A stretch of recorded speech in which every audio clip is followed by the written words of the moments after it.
How's it going, everybody? Welcome in to another episode of Mavs Step Back Podcast. I'm your host, Dalton Trigg. You can find me, as always, on X, formerly known as Twitter, at Dalton_Trigg.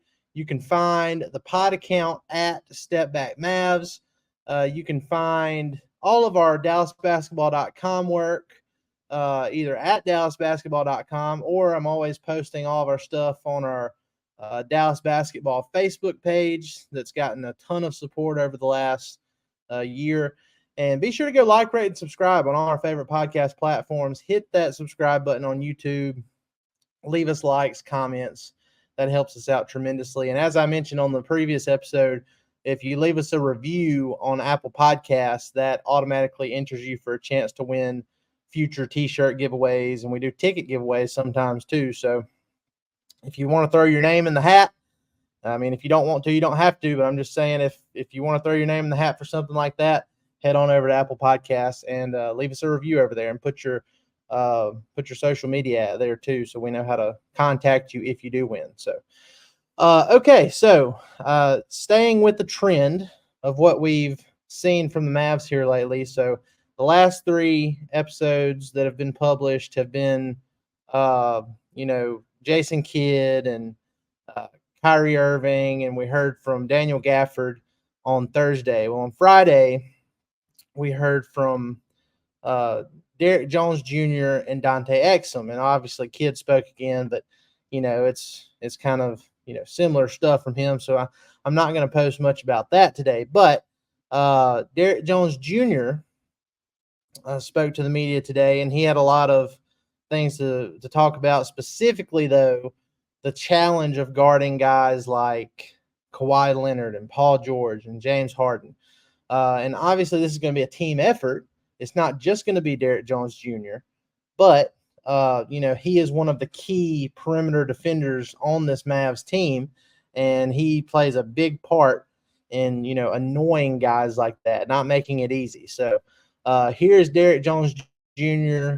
talking to the media, and, he even acknowledges that Kawhi Leonard doesn't like to go left, so he's been in the film room. He from experience and in the film room, he seems to know a few things. But here's Derrick Jones Jr. talking about the upcoming matchup between the Mavs and the Clippers, which begins on Sunday, Game 1, 2:30 Central Time on 8. Any signs? There's always the adage of rest versus rust. Do you see any indication of rust on y'all's part? No, we never stop being in the gym. We working every day, so it can't be rusted. I mean, we playing, we going at each other, so we doing what we need to do. With this new version of this team, you guys had that stretch where you lost 5 of 6 games. Defense was really struggling there. What changed? Was there a moment or something that you guys adjusted or something that changed to turn it around? I just had to pick up a little bit more, pick up full court and hassle the ball a little bit more and just make the offense a little bit more disruptive. I felt like that was on me a little bit early on, so I just picked up a little bit more. Was there somebody that had a message to the team? Was there a player or coach or something? Nah, we all had the same mindset, so it was all everybody talking amongst each other, and we just came up with a solution. What are some of the advantages to having all this time off to recharge your battery before the playoffs start? Anybody that had anything, little nagging injury, any bang-up issue, they can get healthy now. Hopefully everybody healthy at 100% and ready to go. What's the key from your point of view to go against the defending guys like Kawhi and Harden, PG? Treat them like they any other man. I just go out there and guard. I watch film. I look at people's tendencies. I watch what they like to do. I watch what they don't like to do. Try to make them do what they don't like to do a lot. So that's just what I try to do. What does Kawhi not like to do? Go left. And he can go left, but he want to go right, obviously. But Derrick, with these marquee matchups, does it excite you when you're battling, you're defending the best players in the league? That's just what I like to do, period. I mean, every game excites me, no matter who out there, whoever in front of me. I want to guard the best player. That's who I am, and that's who I'm always going to be. Going off that, Coach has expressed a lot of confidence in you to do that specifically. What does that mean to have his trust in that regard? means everything. I mean, every player wants the coach's trust. And, just from where I came from when I first got here to now having the trust of the coaches and my teammates, I mean, it's a big deal for me. Have you noticed a shift in focus or intensity just from guys like Luka and Kyrie who've been on the stage before? Yeah, of course. I mean, they're showing their leadership, and which they should be, and everybody else is following suit, doing what we're supposed to do. The guys that have been in the playoffs have been on teams that went on little runs. We all have words that we can give to each other. And we just gotta stick together at the end of the day and play together. Jason has been citing your defense for quite a few weeks here, and I think people in the organization thought you were deserving, and I actually looked to vote for you second team All-NBA defense. Did you know that you were not eligible, or? Nah, I seen it a couple days ago. My teammate Markeith, he had sent somebody had tweeted it out. He had sent a tweet to me, and I seen that. I was just like, it's crazy, but I mean, it is what it is. I ain't really tripping on it. I know next year I'm gonna get it, if not second, then first. It's crazy in the sense, I mean, you played a lot of games. Yeah, that's why it's crazy to me. I played 70 plus games. For me not to be eligible is crazy. So it is what it is. I mean, we always got next year. That's right. Okay. The trades for Daniel and PJ, how much did you feel like those were defensive reinforcements to help you, and how much do you feel like it's played out that way? Me and PJ, we take on the matchup on the wing, and Gaff and D Live, they do their thing in the paint. And like with Gaff and D Live, we have one that starts, one come off the bench, and there's no dip, there's no lapse when one goes out, one comes back in. They're almost the same person. One's a little bit more stronger and a little bit more experienced, but with D Live, he learned a lot this year, and he did a wonderful job this year. Did you feel a little bit less of the defensive burden once they got here, or did that really change much from your point of view? I never felt like it was a burden defensively. Like I said, it's just what I like to do. I mean, personally, everybody like to score. I mean, I like to score too, but I like to make people upset, I guess.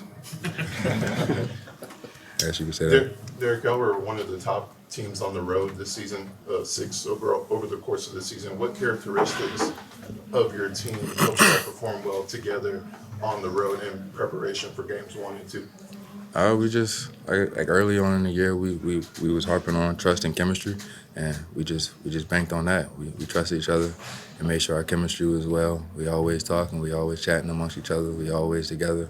So, I mean, the chemistry and trust is there for us. So it's been working for us. Thanks, Derrick. Thanks, All right. So great stuff from Derrick Jones Jr. there. He has the potential to be a very key role player in this series. He's not going to go out there and, score 20-plus points every game, but he is a guy that you need, preferably to hit a few threes. We've seen it throughout the season. He's been capable of doing that. We'll see if he can carry it over into this playoff series and hit a couple of threes, because the chances are he's going to be pretty wide open. Teams just constantly leave him wide open in the corners, and whether he hits or not, we'll just have to see. But let's see here. Oh, excuse me.